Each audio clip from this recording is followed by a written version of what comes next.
சகோதரர் அண்ணாமலை வெளிநாடு சென்றிருப்பதால். சரிங்க, அப்ப புது பேஷண்ட் யாருங்க? பேருங்க ஹெச் ராஜா. ஹெச் ராஜாவா? உங்களுக்கு ரொம்ப வேண்டிய மச்சான் அவன் தான். ஹெச் ராஜா தலைமையில் ஒரு குழு அமைக்கப்பட்டிருக்கிறது. எனக்கு தான் கொடுக்கணும். உங்களுக்கு எப்படி சார் தோணுச்சு? மூஞ்சி சார், மூஞ்சி. சில மூஞ்சிகளை பார்த்தாதான் போட்டு விடணும் போல தோணும். போட்டு விடணுமா? ஹெல்ப் பண்ண தோணும்னு சொல்ல வந்தேன். எத்தனை ஒரு பஞ்சாயத்தடா முடிச்சு வச்சு பாரு. நமக்காக அம்மட்டு போலும் புள்ள குட்டியோட வெயில்ல காத்து கிடக்குறாங்களே. இன்று கட்சியை நிர்வகிப்பதற்கு அண்ணன் ஹெச் ராஜா தலைமையில் நல்லா என்டர்டைன்மெண்ட் இருக்குமா? அவன் ஒரு காமெடி பீஸியா? ரைட், அப்ப அண்ணாமலை டிஸ்சார்ஜ் பண்ணிட்டு நம்ம ஹெச் ராஜா அட்மிட் பண்ணிடுறோம். நல்ல வேளை நீ வந்து என்னை காப்பாத்துறீங்க. எது இப்ப நான் எப்படா போறது வீட்டுக்கு? கொஞ்ச நாளைக்கு இருந்து வாழ. இன்னைக்காவது முன்னாடி முன்னாடி பாக்கணும். நல்லா இருப்பேன் நீ. ஆபரேஷன் எப்பங்க? இப்பவே வா. இப்ப ஆபரேஷன் ஆரம்பிச்சிருவோமா? ஆபரேஷனா? என்னையா பெரிய டாக்டர் மாதிரி பேசுற? ஏய், உனக்கெல்லாம் எதுக்குடா டாக்டர்? ஏன் ட்ரீட்மெண்ட் நீ பார்த்தது இல்ல? என்ன ட்ரீட்மெண்ட்? நம்ம அண்ணாமலை வெளிநாடு போறாரு அப்படின்னு உடனே பலருக்கும் ஒரு பயம் இருந்துச்சு. ஐயோ நல்ல பையன், நிறைய கண்டென்ட் கொடுப்பாப்ல, அதெல்லாம் பாராட்டணுங்க. அந்த மாதிரி காமெடி சென்ஸ் நல்லா உண்டு, எதையாவது உளருவாப்ல. இவன் நம்மள டைம் பாஸ்க்குன்னே வச்சிருக்கானோ. அண்ணாமலையை விட உங்களுக்கு கண்டென்ட் தர மாதிரி ஒருத்தர் இருக்கிறாரு. ஒரு வேஸ்ட் பீஸ் வருது. அடி வாங்கறதுக்கு அளவட்டு செஞ்சாம இருக்கான். போய் வா, போய் புறா. இப்போ பாஜகவுக்கு தமிழ்நாட்டில் மாநில தலைவராக வரணுமா? என்ன தகுதியில் ஆகணும்? சொன்னதை இல்லைங்கணும், இல்லாததை இருக்கிற மாதிரி சொல்லணும். பாஜக தலைவராக இருக்கணும், இப்படிலாம் பேசணும். ஆட மாடாக்குவேன், அடுப்பு துடுப்பாக்குவேன், பேன பெரிச்சாளி ஆக்குவேன், அடிச்சுடுங்க. இவரை கொண்டு வந்து தலைவர் பொறுப்பில் போட்டிருக்காங்க. மாநில ஒருங்கிணைப்பாளரா அப்படின்னா அதனாலதான் போட்டிருக்காங்க.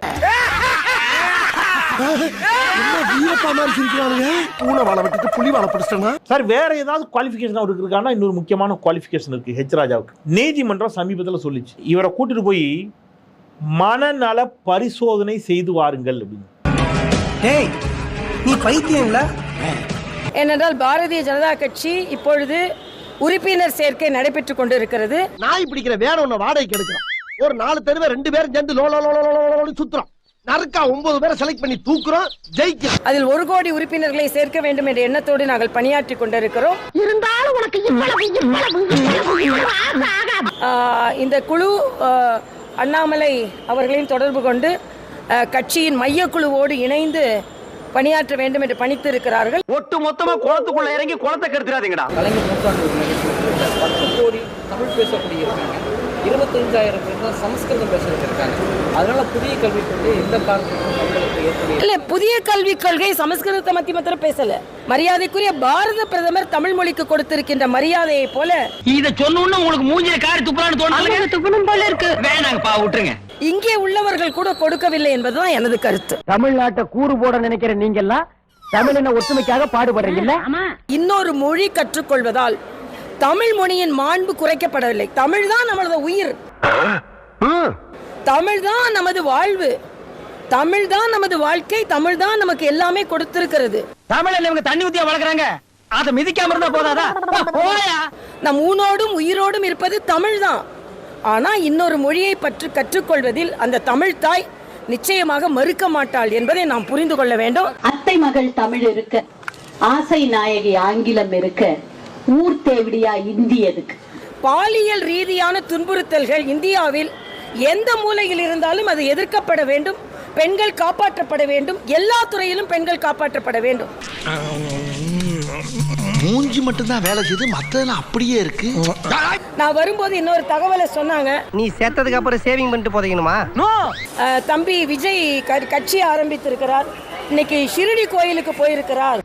உனக்கு எங்க வலிக்குது? தனது கட்சி பணிக்காக அவர் இறைவனை பிரார்த்திக்கிறார் என்றால் அது ஆன்மீகம் இல்லாத அரசியல் எடுபடாது என்பதை நான் ஏற்கனவே இங்கே சொல்லி இருக்கேன். பெரிய கடவுள் செக்ரட்டரி மாதிரி பேசுறானுங்க. கடவுளை ஒரு இடத்துல கும்பிடுவான், ஒரு இடத்துல உதைச்சு தள்ளுவான். இந்த பயலுக்கு 3 மாத இடைவெளியில ஏதாவது அரசியல் மாற்றங்கள் வருவதற்கான வாய்ப்புகள் ஏதாவது இருக்கா பாஜகவுல?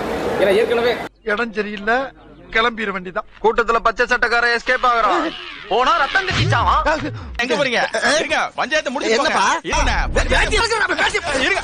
பஞ்சாயத்தை பழக விடுறாங்களா? எடுபட்ட ஆளுநரை திடீர்னு சந்தித்ததற்கான ஊரை எப்படி கொள்ளையடிக்கிறது கூடி பேசுறதா? மூஞ்சிகளை பாரு. ஏன்னா கட்சி புது பொறுப்பு கொடுத்திருக்கு, அதனால. கோதண்டம், உன் வயசுல ராஜீவ் காந்தி இந்தியாவுக்கே பிரைம் மினிஸ்டர் ஆயிட்டாரு.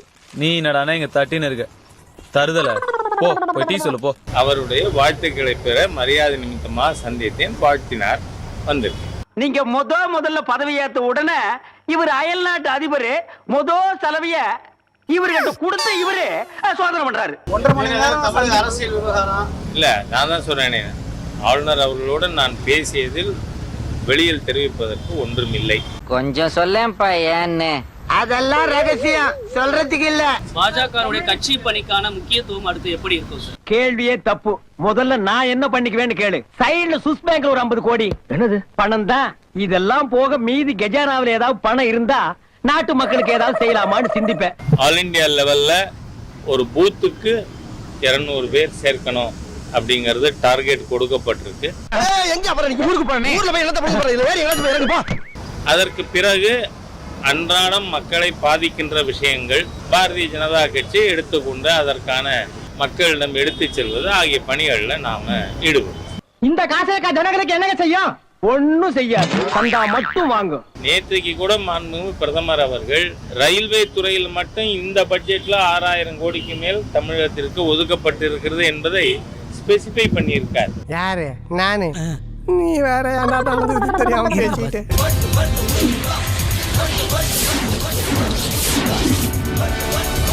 என்ன நடக்கிறது? இந்த ஆடு நடந்தது மாடு நடந்தது. தமிழ்நாட்டுல இருக்கிற 100% ஹிந்து விரோத தீய அரசாங்கம். ஏன்னா நான் ஆதாரம் இல்லாம பேசுறவன் இல்ல. உன்னை பத்தி எனக்கு தெரியுமே. நீ ஆதாரம் வச்சு தானே போய் சொல்லுவ. ஹிந்து மதத்தை, சனாதன ஹிந்து தர்மத்தை மலேரியா டெங்கு கொசு மாதிரியா அழிப்பேன்னு சொன்ன ஹிந்து விரோத தீய சக்தி இவன் திருந்த மாட்டான்டா. ஏன்னா உச்ச நீதிமன்றம் தெளிவா சொல்லி இருக்கு, சனாதன தர்மம்னா அது ஹிந்து மதம் தான். எப்ப நாங்கெல்லாம் ஹிந்து, எப்ப நாங்கெல்லாம் சூத்திரன் அப்படின்னாரு. ராமர் கோயில் கட்டணும் அப்படின்னு சொல்லுகின்ற பொழுது நாமெல்லாம் ஹிந்து. எல்லாரும் வாங்க ஹிந்துக்களே திரண்டு வாருங்கள் கோயில் கட்டலாம். எல்லாரும் திரண்டு போய் கோயில் கட்டியாச்சு. எப்ப நான் சூத்திரன்? கோயில் கட்டிட்டோம், நீ வெளியில நின்னு. இப்ப நான் சூத்திரன் ஆயிரும். நீங்க முருகனை வச்சு இங்க தமிழ்நாட்டுல ஏமாற்று அரசியல் பண்றத பாரதிய ஜனதா கட்சி பார்த்து கொண்டு இருக்காது. ஏன் போறேன் வரவன பூரா கடிக்க போறேன்டியா? வெறும் நினைச்சு வேலை பிடிச்சு கொண்டு போறாங்க மூதேவி. ஒரு நிமிஷம் இதை மட்டும் பார்த்துட்டு போ. அப்பதான் என் மனசு குளுகுளுன்னு இருக்கா.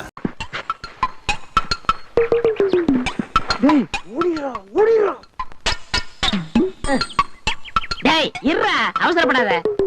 சார் கஸ்டமர் எல்லாம் காத்துட்டு இருக்காங்க சார். அப்படியா? நீங்களா? நாங்க தான். என்னது?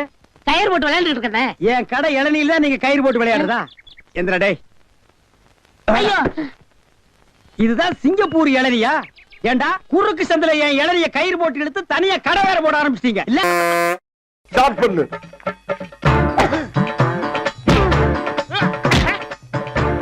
இங்கிட்டு வா. அப்படியா?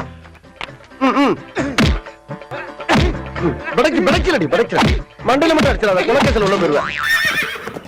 சரியா? உங்க வீட்டு பிள்ளையா நினைச்சு எல்லாரும் என்னை மன்னிச்சிருக்க.